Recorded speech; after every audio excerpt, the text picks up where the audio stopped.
اعوذ باللہ من الشیطان الرجیم بسم اللہ الرحمن الرحیم هو الذی ارسل رسولہ بالہدی ودین الحق لیظہرہ علی الدین کلہ ولو کرہ المشرکون۔ انشاءاللہ آج ہم 10th پارے کی سمری سنیں گے۔ وَعَلَمُوا پارے کا نام ہے۔ سورہ انفال اس میں ختم ہو رہا جو کہ 8th سورہ ہے، اور سورہ توبہ شروع ہو رہا اور اس میں ٹوٹل 16 رکوع ہے۔ 10th پارے سے یہ 3 ٹاپکس ہم کور کریں گے۔ سب سے پہلے ہے عالموں کو رب بنانے کا کیا مطلب ہے، نبی صلی اللہ علیہ وسلم کا کیا مشن تھا، آپ کا کیا مقصد تھا، اور کیا دین کو ہماری ضرورت ہے۔ سب سے پہلی بات ہے عالموں کو رب بنانے کا مطلب کیا ہے۔ اللہ تعالیٰ قرآن میں بنی اسرائیل کے یہودیوں اور عیسائیوں کے کئی غلطیوں کو پوائنٹ آؤٹ کرے۔ 10th پارے میں یہ غلطی ہائی لائٹ کرے اللہ تعالیٰ اور یہ بولے یہ لوگ اپنے احبار اور رہبان کو رب بنا لیے تھے۔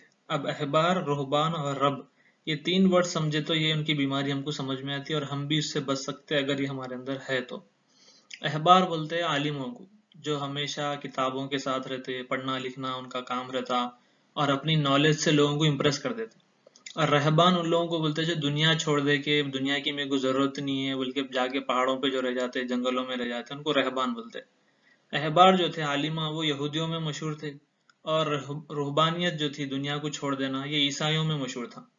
یہ 2 قسم کے لوگوں کو عوام جو ہے پبلک، کامن پبلک، ان لوگوں کو رب بنا لی تھی بولے اللہ تعالیٰ۔ اب رب کا مطلب کیا ہے؟ رب اس کو بولتے جو خالق ہے، مالک ہے، حاکم ہے، رازق ہے، پیدا کرنے والا ہے، سنبھالنے والا ہے، رزق دینے والا ہے، اور حکم بھی اسی کا چلیں گا۔ اب پبلک اس وقت کی جو ہے جا کے عالموں کو سجدہ تو نہیں کرتی تھی، آپ ہمارے خالق ہے، آپ ہی ہمارے کو بنائے، نہیں بولتے تھے، مگر کیا کرتے تھے؟ عالمہ جو بات بول دیتے تھے، درویشاں جو بات بول دیتے تھے، اس کو بنا کوشچن کرے، بنا سوال کرے ایکسپٹ کر لیتے تھے۔ اور یہ عالمہ اور درویشاں کیسے تھے؟ اپنے منمانے طریقوں سے بولتے تھے۔ موسیٰ علیہ السلام کو جو کتاب دیے تھے، داؤد علیہ السلام جو کتاب دیے تھے اس کو چینج کر دیے تھے، عیسیٰ علیہ السلام جو انجیل دیے تھے اس کو بھی چینج کر دیے تھے، اور اپنی طرف سے حرام حلال ڈیسائیڈ کرتے تھے۔ ان لوگوں کی تو یہ غلطی تھی، لیکن عوام بھی ان کے اندھی بھکت ہو گئی تھی اور بنا کوشچن کرے، بنا سوال کرے ان کی ہر بات کو ایکسپٹ کر لیتے تھے۔ یہ ہوا ان کو رب بنانا۔ یہ رب کی جو کوالٹی ہے صرف اللہ تعالیٰ کے لیے، اللہ ہی ہمارا رب ہے۔ آنکھ بند کر کے اگر کسی کی بات سننا ہے تو وہ اللہ کی سننا ہے، لیکن یہ لوگ اپنے عالموں اور درویشوں کی بات سنتے تھے۔ دین کی خدمت کو لے کے علماء کے کنٹریبیوشنز بہت زیادہ ہے۔ الگ الگ ریجنل لینگویجز میں قرآن کے ٹرانسلیشن سے آج بھی بڑے بڑے مدرسوں سے فارغ ہو کے لوگوں کے مسئلے مسائل حل کرنا، دین کی تعلیم دینا، یہ الگ الگ کام علماء کرتے رہتے، اور علماء کے ساتھ، عالموں کے ساتھ بیٹھنا، علم حاصل کرنا، اس کی بھی فضیلت ہے، نبی صلی اللہ علیہ وسلم اس کا بھی حکم دیے۔ جو غلطی اللہ تعالیٰ جو ہائی لائٹ کرے یہاں پر وہ ہے، کوئی اگر عالم آپ کو کسی مسئلے میں کوئی بات بول دیے تو ان کی بات کو آنکھ بند کر کے ایکسپٹ کر لینا، ہاں ہمارے عالم صاحب بول دیے ختم، وہاں پر فل اسٹاپ لگا دینا، یہ غلطی ہے۔ کرنا کیا ہے پھر؟ عالم صاحب سے اب پلٹا کے سوال کرنا، آپ جو بات فرمائیں کیا وہ قرآن میں اللہ تعالیٰ کی بات ہے؟ کیا اللہ تعالیٰ وہ بات قرآن میں بتائے؟ کیا وہ نبی صلی اللہ علیہ وسلم کی سنت تھی؟ کیا وہ نبی صلی اللہ علیہ وسلم کا طریقہ تھا؟ یہ 2 سوالوں کے جواب اگر ہم کو یس میں مل رہے ہیں، ہاں آپ جو مسئلہ پوچھے تھے وہ قرآن میں یہ سورے میں ہے اور نبی صلی اللہ علیہ وسلم بھی ایسا کرے تھے، یہ سنت میں ہے، اگر یہ 2 سوالوں کے جواب ہم کو یس میں مل جا رہے ہیں تو عالم صاحب کی بات سن لینا ہے، یہ کوئی غلط بات نہیں ہے۔ لیکن ان کے فتوے کے اوپر سوال نہیں کرنا پلٹا کے۔ اور اگر کوئی آپ کو قرآن سے کوئی بات بتا رہے ہیں لیکن آپ کے عالم صاحب کوئی اپوزٹ بات بولے تھے تو آپ قرآن کی بات نہیں مان کے یہ بولنا ہمارے عالم کو نہیں معلوم کیا، اس طرح کی باتیں کرنا ان کو رب بنانے کے برابر ہو جاتا۔ یہ جرم سے ہم کو بچنا چاہیے، اللہ ہم سب کو اس سے بچائے۔ ایک باپ مرتے وقت اپنے بیٹے کو ایک نصیحت کرتے کہ بیٹا، بھوکے کو کھانا کھلانا، پیاسے کو پانی پلانا، بے سہارا کی مدد کرنا، اور ابا جان کا انتقال ہو جاتا۔ تو بچے کو بہت محبت رہتی اپنے والد سے، تو بچہ کیا کرتا، پیمفلیٹ چھپا کے لکھ دیتا اس پہ مرحوم ابا جان کی نصیحت، بھوکے کو کھانا کھلانا، پیاسے کو پانی پلانا، بے سہارا کی مدد کرنا، اور جمعہ کے دن ٹھہر کے الگ الگ مسجدوں میں بانٹ دیتا۔ اس کے بعد میں کچھ لوگ مشورہ دیتے بیٹا تم ایک دن تو بانٹ دیے لیکن نیوز پیپر میں پرنٹ کروانا تھا۔ تو بچہ بولتا ٹھیک ہے، اردو کے نیوز پیپر میں پرنٹ کروا دیتا، مرحوم ابا جان کی نصیحت، بھوکے کو کھانا کھلانا، پیاسے کو پانی پلانا، بے سہارا کی مدد کرنا۔ اب کچھ لوگ بولتے ہیں اردو میں چھپا ہے، تیلگو اور انگلش میں بھی پڑھتے لوگ ہیں ان لوگوں کو بھی معلوم ہوتا ہے اتنی اچھی نصیحت ہے تو انگلش اور تیلگو میں بھی بچہ پرنٹ کروا دیتا. کچھ لوگ آگے مشورہ دیتے دیکھو ایک کام کرو آج کل نیوز پیپر کوئی بھی نہیں پڑھ رہے سوشل میڈیا پہ پوسٹ کراؤ اور ٹی وی میں ایڈ دیو تو بچہ ٹی وی میں بھی ایڈ دے دیتا اور ٹی وی دیکھنے والوں کو نیچے ایک لائن جاتے رہتی اس پہ لکھے ہوا رہتا مرحوم ابا جان کی نصیحت بھوکے کو کھانا کھلانا پیسے کو پانی پلانا بے سہارا کی مدد کرنا.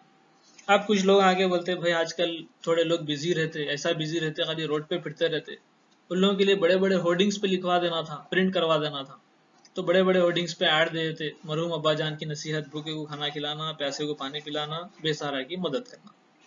اب سوال یہ ہے کیا یہ بچے کو اپنے والد سے محبت ہے یا نہیں ہے؟ جواب ہے بالکل محبت ہے بلکہ اتنے پیسے خرچ ہو رہے ہیں. دوسرا سوال یہ کہ کیا یہ بیٹا اپنے ابا جان کی نصیحت پہ عمل کرا اور جواب ہے نو. یہی محبت کی مثال ہے ہماری. ہم نبی صلی اللہ علیہ وسلم سے بہت محبت کرتے آپ کے لیے ہم جان دینے تیار ہے. کسی کنٹری کا کوئی ذلیل انسان آپ صلی اللہ علیہ وسلم کا کارٹون بنایا بلکہ معلوم ہوتا تو ہم یہاں سے بیٹھ کے اس کے اوپر لعنت بھیج دیتے یہاں کی گورنمنٹ پہ پریشر ڈالنے کے لیے پروٹیسٹ نکالتے سب کچھ کرتے. اور یہ محبت ہونا بھی چاہیے یہ ایمان کا کنڈیشن ہے ایمان کی.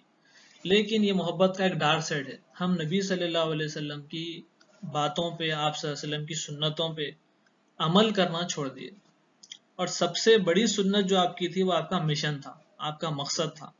جس مقصد کے لیے جس کام کے لیے آپ آئے تھے دنیا میں وہ کام کیا تھا وہی ہم کو نہیں معلوم تو وہ کام کو کرنا اور نہیں کرنا وہ تو پھر دور کی بات ہو گئی.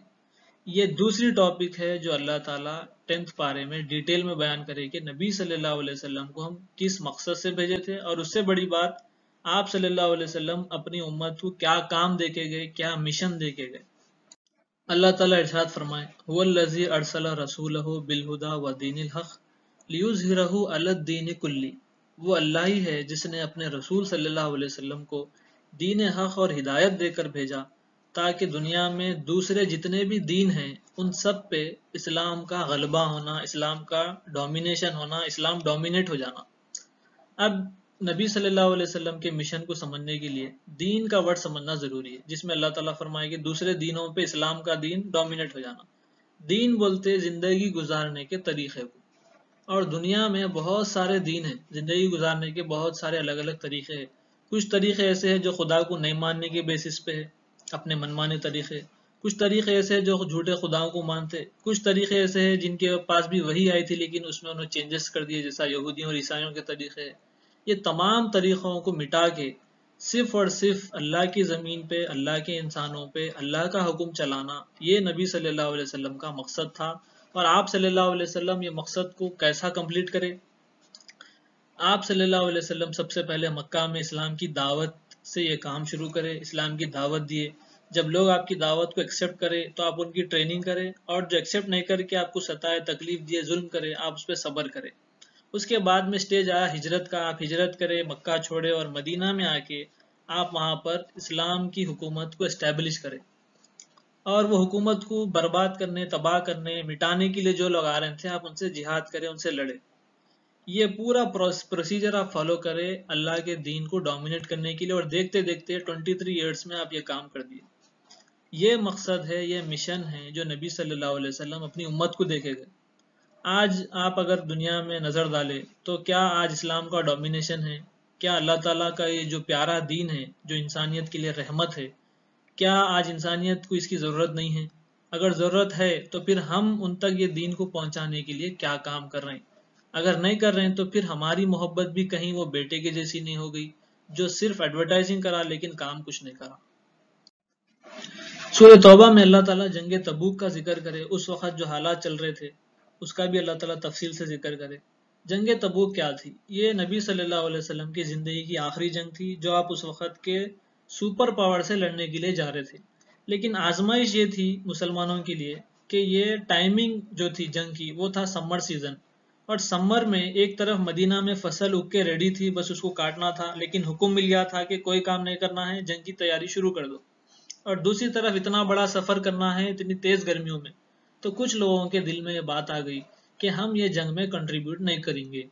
اب اللہ تعالیٰ ان کو جواب دیتے ہوئے ایک واقعہ یاد دلائے اور وہ واقعہ ہے ہجرت کے ٹائم کا نبی صلی اللہ علیہ وسلم حضرت ابو بکر رضی اللہ عنہ اکیلے مکہ سے نکلے تھے مدینہ کی طرف آنے، اور پیچھے دشمن یہ اعلان کر دیے تھے، اناؤنسمنٹ کر دیے تھے کہ جو بھی نبی صلی اللہ علیہ وسلم اور حضرت ابو بکر کو ڈھونڈے گا ان کو 100 لال اونٹ ملیں گے، اور ایک لال اونٹ ہونا وہ زمانے میں امیر لوگوں کی نشانی تھی۔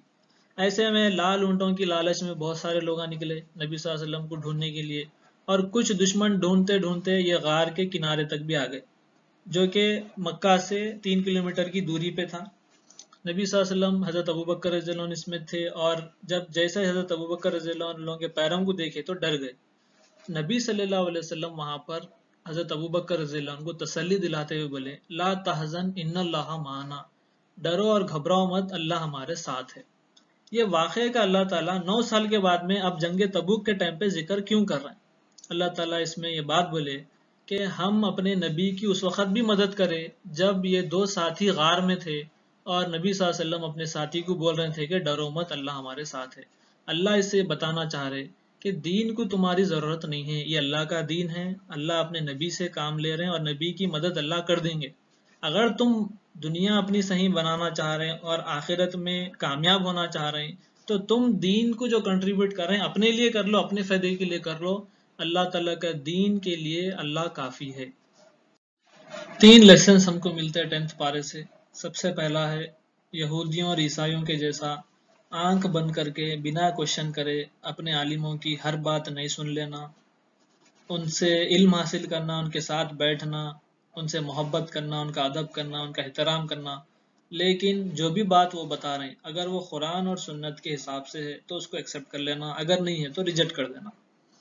دوسرا سبق یہ ملتا ہے کہ نبی صلی اللہ علیہ وسلم کا جو مشن تھا، جو آپ کا مقصد تھا، جو آپ پوری امت کو یہ کام دے کے گئے اسلام کو ڈومینیٹ کرنے کا، اس کے لیے اپنی اپنی کیپیسٹی کے حساب سے ہم جو کنٹریبیوٹ کر سکتے وہ کرنا، آپ کا جو بھی ٹیلنٹ ہے اس کو اسلام کے لیے لگانا۔ تیسری بات، اگر ہم اللہ کے دین کے لیے کچھ نہیں کر رہے ہیں، کچھ کنٹریبیوشن نہیں کر رہے ہیں تو یہ بات یاد رکھ لینا کہ نقصان ہمارا ہے، اللہ تعالیٰ کے دین کو اور اللہ تعالیٰ کو ہماری ضرورت نہیں ہے۔ اللہ تعالیٰ سے دعا ہے کہ اللہ تعالیٰ ہم سب کو قرآن سمجھنے، عمل کرنے، لوگوں تک پہنچانے کی توفیق عطا فرمائے۔ آپ سب سے بھی ریکویسٹ ہے اگر کچھ سمجھ میں نہیں آ رہا تو آپ کوشچن کر سکتے، میں کچھ غلط بول رہا ہوں تو آپ کرٹیسائز کر سکتے، میرے کو بتا سکتے، اور اگر میں کچھ اچھا بول سکتا ہوں تو آپ سجیشنز دے سکتے۔ سبحان ربک رب العزت عما یصفون وسلام علی المرسلین والحمد للہ رب العالمین۔